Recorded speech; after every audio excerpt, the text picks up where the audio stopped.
Olá, tudo bem? Eu sou a Alexia Costa, diretora técnica e científica do IBS, e hoje nós vamos abordar a experiência do paciente e o cuidado centrado na pessoa na endoscopia. A endoscopia abrange um conjunto de procedimentos médicos que são invasivos e indicados para investigação diagnóstica, terapêutica, vigilância e triagem de uma ampla gama de distúrbios do trato gastrointestinal. Apesar de ser um procedimento médico comumente realizado, pode estar associado à ansiedade e também à apreensão do paciente. Hoje, a maioria dos serviços de endoscopia aplica questionários retrospectivos pós-procedimento que medem a satisfação do paciente, mas eles têm um valor limitado, principalmente para direcionar melhorias nos serviços.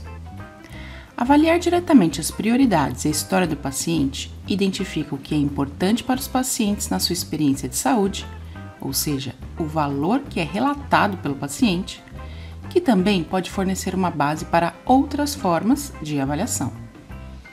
Estudos sobre as atitudes dos pacientes em relação aos procedimentos endoscópicos indicam a importância de garantir que os endoscopistas e sua equipe controlem o desconforto do paciente, tenham habilidade técnica adequada e se comuniquem de forma eficaz com seus pacientes sobre o procedimento e os resultados. Fatores ambientais, incluindo ruído, privacidade e ambiente que atenda pessoas do mesmo sexo, são considerados de menor valor. O tempo de espera para procedimento tem sido citado como esperado. A implementação de cuidados centrados no paciente na endoscopia requer uma compreensão de que os pacientes desejam da sua experiência de saúde. Os resultados dos estudos disponíveis sugerem implicações para a prática atual que se relacionam com o treinamento e a prática do endoscopista e da sua equipe. O desenvolvimento de uma compreensão da experiência relatada pelo paciente e do valor no processo de endoscopia é essencial para facilitar o envolvimento do paciente com seu cuidado, abordando sua ansiedade pré-procedimento e a tolerância ao procedimento, bem como melhorando a qualidade geral da sua experiência de saúde. O não reconhecimento de tais fatores pode influenciar negativamente o reengajamento subsequente dos pacientes com o manejo clínico, que inclui a disposição de comparecer ou fazer uma nova tentativa para endoscopia. Isso pode, portanto, determinar a eficácia do rastreamento do câncer de intestino, por exemplo.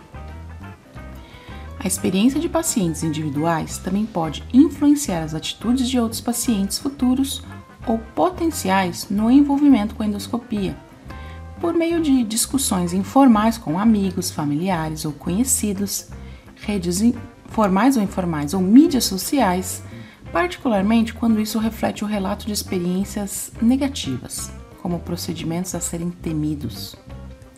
Além disso, a endoscopia é uma intervenção associada a recursos e com custos significativos. Deixar de atender às expectativas do paciente pode levar a duas fontes potenciais de desperdício. Em primeiro lugar, consultas não atendidas que podem refletir as preocupações dos pacientes sobre o procedimento. Em segundo lugar, naqueles que se submetem aos procedimentos, mas preferem não fazê-lo, embora isso tenha implicações diferentes para doenças benignas e potencialmente malignas. Avaliar as expectativas e preferências dos pacientes em relação aos seus cuidados indica suas prioridades, por exemplo, o que é valor para eles na jornada de sua perspectiva.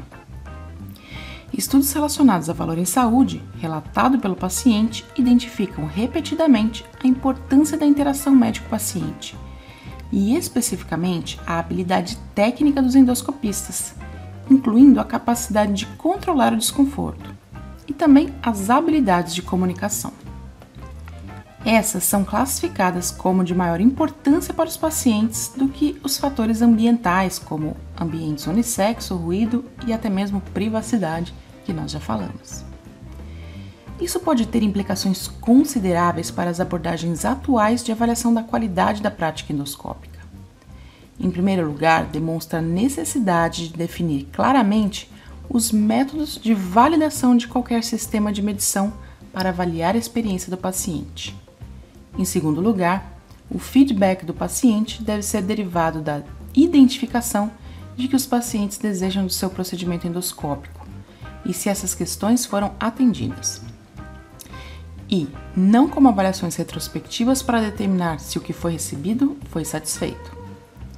Terceiro, rotas alternativas de obtenção de tais informações que sejam fáceis de usar e com menos potencial de parcialidade. Podem precisar ser consideradas como mídia social ou sites de avaliação de pacientes online, mas a validação, a independência e a representação de tais métodos precisam ser avaliadas cuidadosamente para que os dados sejam significativos. Outro ponto. Os obstáculos relacionados à obtenção de dados válidos e precisos sobre a experiência do paciente precisarão ser considerados. Isso pode estar relacionado a recursos, como o tempo ou custo da equipe, ou os processos, como garantir a confidencialidade do paciente em um ambiente apropriado. As habilidades de comunicação não são explicitamente ensinadas ou avaliadas no contexto do trabalho em equipe. Esta pode ser uma área de desenvolvimento para a endoscopia.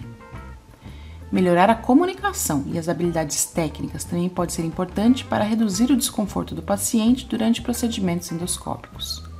No entanto, dados disponíveis também sugerem que deve haver uma reavaliação dos protocolos de sedação, refletindo preocupações de riscos clínicos, especialmente em idosos.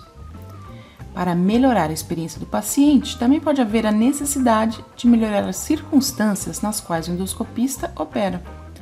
Isso pode incluir o treinamento adequado de endoscopistas e outra equipe, equipamento adequado e moderno e introdução de nova tecnologia, por exemplo, insuflação de dióxido de carbono durante a colonoscopia, e disponibilidade suficiente de equipe de apoio.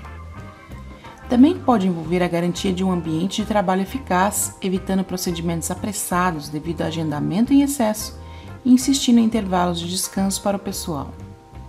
Além disso, esses fatores não devem ser influenciados adversamente ao abordar questões ambientais como privacidade, ruído ou ambiente de mesmo sexo, que são considerados de menor prioridade pelos pacientes.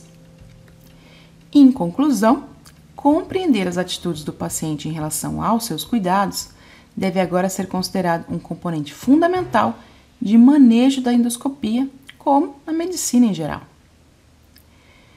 Quer saber mais sobre o assunto? Clique aqui e inscreva-se para o nosso curso online que explica como implementar os requisitos da acreditação ONA relacionados a atendimento ambulatorial e também endoscopia e videoscopia. Um grande abraço. Até a próxima!